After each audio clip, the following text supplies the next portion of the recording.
یا ایها آمنو اے ایمان ولو اجتنبوا تاسو ځان وساتو کثیرا من الظن ډیرو ګمانونو نه ان بعض الظن اسم بشک بعضی ګمانونه هغه ډیره لویه ګناه ده. نو اوس بدګماني دا ډیر لوی جرم دی. انسان په باره کې چې ته ښه ګمان کوې نو دې دپاره هیڅ قسم دلیل ضرورت نشته. خو پیغمبر صلی الله علیه وسلم فرمایي ظن المؤمنین خیرا، تاسو ایمان ولو په باره کې ښه ګمان کوو. خو دا دی چې یو سړي په باره کې چې ته بدګماني کوې نو دې دپاره تا ته دلیل ضرورت دی. یعنی څومره پورې چې تا سره مضبوط دلیل نه وي، د خپلو سترګو لیدل کتل نه وي، نو ته یو سړي باندې یو ګمان هغه نشي کولی، دا تا دپاره حرام دی. علماء کرامو د ګمان ولا څلور قسمونه جوړ کړي دي چې یو قسم ګمان هغه حرام دی، یو قسم ګمان هغه واجب دی، اور یو قسم گمان هغه مباح دی، جائز دی، اور یو قسم گمان هغه مستحب دی. کم قسم گمان حرام دی هغه دپاره مثال لکه الله تعالی په باره کې بدګماني کول دا حرام دی. الله په باره کې څرنګه بدګماني لکه اوس ته یې چې الله تعالی دغه عذابونو دپاره زه لیدلی یم، دغه عذابونه بس په ما باندې راځي، دغه مصیبتونو دپاره زه لیدلی یم، دغه بیماریانو دپاره زه لیدلی یم، زما په قسمت کې دغه بیماریانې دي، زما په قسمت کې دغه ستړي ستومنې دي، زما په قسمت کې دغه تکلیفونه دي، دغه غریبي زما په قسمت کې لیکلي شوي دي. نو دا قسمه بدګماني کول الله تعالی متعلق دا ډېره لویه ګناه دی او دا ګناه کبیره دی. پیغمبر علیه السلام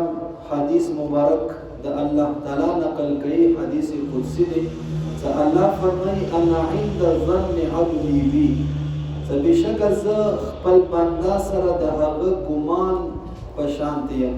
یعنی څرنګه بنده ما متعلق ګمان کوي نو هغه شانتې زه دې سره معامله کوم. که چېرته دا ما په باره کې ښه ګمان کوي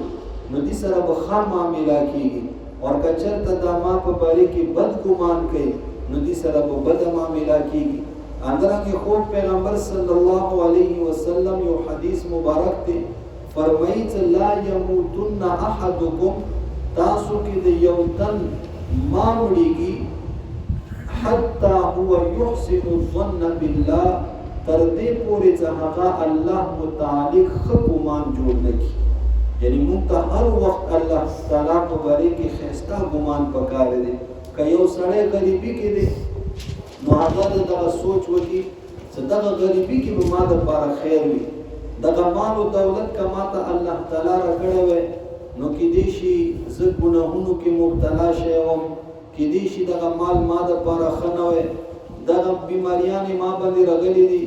دغه بیماریانو کې به ما دپاره خیر وي، دغه تکلیف را باندې راغلو، دغه تکلیف کې به ما دپاره خیر وي. فعل الحکیم لا یخلو عن الحکمه، د حکیم ولا یو کار هغه د حکمت نه خالی نه وي. نو الله تعالی په باره کې ښه ګمان کول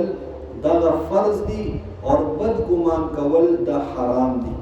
همدارنګه دویم ګمان څه هغه واجب دی. واجب ګمان دا دی لکه یو قاضي هغه فیصله کوي، هغه ته دوو ګویانو ګواهي وکړله،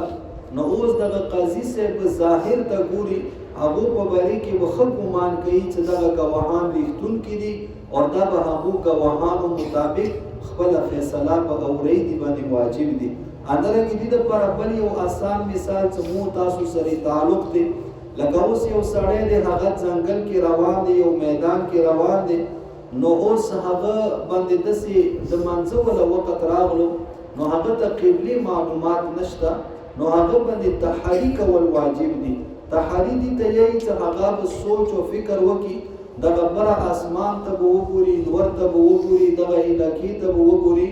نو بس سوچ او فکر به وکړي چې یاره قبله ارضي طرف ته به وي، نو بس دغه ځای باندې دی ولا غالب ګمان راغلو نو اوس په دې باندې واجب دي چې اندي طرف ته دا منځ وکړي او دریم ګمان چې هغه مباح دی جایز دی هغه ګمان د پر مثال دا دی لکه مو تاسو منځ کوو نو منځ کې اوس مو تاسو دا ګمان راغلو چې یاره ما 3 رکعات وکړو که 4 رکعات مو وکړو اندرنګ یاره ما دا 4 رکعات پورا شو او که ما 3 رکعات کړي دي د په 5 رکعات باندې ودرېدلې دغه منځ کې دغه ګمان ته تراغلو دغه ګمان دا مباح دی او بیا که غالب ګمان د په کم باندې راغلو چې دومره رکعات دي نو هغه باندې عمل وکړه اخر کې سجده سهو وکړه او څلورم قسم ګمان هغه مستحب دی مستحب ګمان دا دی چې مؤمن په باره کې ښه ګمان کوه یعنی یو مؤمن ته وکتل یو کار کوي نو اوس هغه 2 قسمه روحونه دي یو بد قسم روح هم ته خستلی شي او یو ښه قسم روح هم ته خستلی شي نو ته هغه ولا هغه ښه قسم مراد کا چې یاره چې په دغه قسم دا نیت پې نه وي کړی بلکې دې نیت به ښه وي اندرنګې دغه کار به د دې وجې نه وي کړی بلکې دغه کار به ښه نیت د وجې نه کړی وي نو یو مؤمن په باره کې ښه ګمان کول اندرنګې دغه بدګماني کول یعنی خپلو نوکرانو متعلق یعنی چا سره دکان کې نوکران وي اندرنګې یا کورونو کې چا سره نوکران وي نو اوس مثلا دکان نه څه ورک شو څه شو نو هغه نوکر باندې بدګماني کول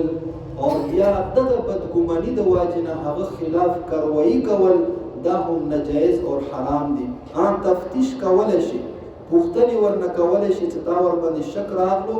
بدګماني د ور باندې دي نو تاسو ورنه وکړه او تفتیش وکړه د دې جواز شته خدا نه چې ته بس هغه خلاف یا کاروایی وکړي هغه سره هغه ته سزا ورکړي حضرت عائشہ رضی الله عنها یو روایت نقل کړي چې یو زنانه و هغه اسلام قبول کړو او چې هغه کله ما سره ملاو شوه نو هغه یو څو اشعار یو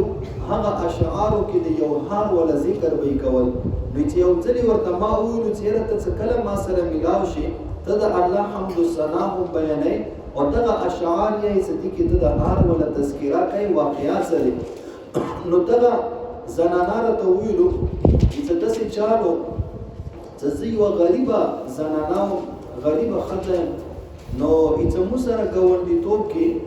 یو ماشومي ولا هار ورک شو قیمتي هار او هغه هار څه یو ځناور وړو خولې کې یو واخستلو یوړلو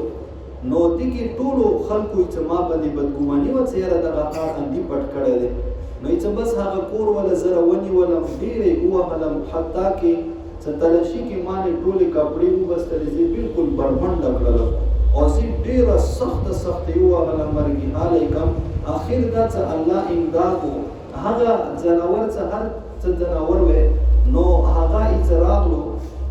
نو هغه دغه هار وګرځول هغه ځکه څکله وګرځول دغه خلکو دغه هار وکړو دغه هار کو دی وړه دی موږ خاصه دا هو هغه وټه بولا نو اخر بیا حکومانه مافیانې مو غختلې خدای دې زما هغونه زړه تور شو هغه علاقہ ما پریک دوله ما چانه واوري د روسیه مدینه منوره ته پیغمبر علی السلام او شوه دې نبوت اعلان کړل د سې نبی دې نو چې زدر تراغلم او ما ایمان راوړو نو چې ما د پر دغه هر سبب ګرځیدل او چې ما هغه علاقہ پریک دوله ز مدینه منوره ته راغلم نو دغه شان دې کوي محض بدګماني په بنیاد باندې چا خلاف نه دی پکار اور بل دا دی صدقه بدګماني یعنی مسلمان ته خدا حکم دی ستب بل خلاف بدګماني نه کوي خدا دې چې مسلمان سړی ته د پیغمبر علیه الصلاۃ والسلام دا هم حکم دی ستب د تهمت ول زینو نه ځان بچ کړي یعنی تا خلاف خلق بدګماني وکي نو دغه بدګماني ول زینو نه ځان ساته پیغمبر علیه الصلاۃ والسلام فرمای اتقوا مواضع التهم د تهمتونو ول زینو نه ځان بچ کوا یو ځل پیغمبر علیه الصلاۃ والسلام په رمضان مبارک کې اعتکاف کول اخره عشره وا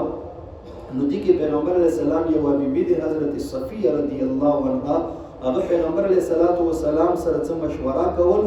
نو د شپې په وخت کې هغه بیبي راغله پیغمبر علیه الصلاۃ والسلام ته جمعات کې ورسره کېناسته، پوښتنې مشوره یې ورسره وکړله او چې کله هغه روانه شول نو پیغمبر علیه السلام د هغه ادب احترام کې هغه سره راووتلو او د مسجد ګیټ پورې مسجد نبوي ګیټ ته چې کله یې رخصتوله نو دې کې دوه صحابه کرام هلته نه روانو تیاره وه. چې کله هغو پیغمبر علیه السلام سره دغه بیبي ولیدله نو هغو خو لاړل خو نبي علیه السلام هغو ته آواز وکړلو چې دلته راشو، نومونه یې ورته اخیستلي دي. چې کله هغو راغلو نو ورته یې چې دغه زنانه کومه دی دا زما بیبي دی اور حضرت صفیه رضی الله عنها دی. صحابه کرام ورته وفرمایل چې یا رسول الله صلی الله علیه وسلم دا تاسو څرنګه خبره کوو، موږ به تاسو خلاف بدګماني کوو. پیغمبر علیه السلام ورته وفرمایل ان الشیطان یجری من الانسان مجرى الدم، چې دغه شیطان دا د انسان دغه وینو کې هغه ګرځېږي نو دو به تا خلاف دغه شیطان به تاسو په زړه کې بدګماني پیدا وکړي وه او تاسو ایمان به دا په خطرې کې شی و. نو دې د واقع نه بدګماني څه کوم شیونو نه پیدا کېږي هغه شیونو نه خپله هم ځان ساتل پکار دي. او دې دپاره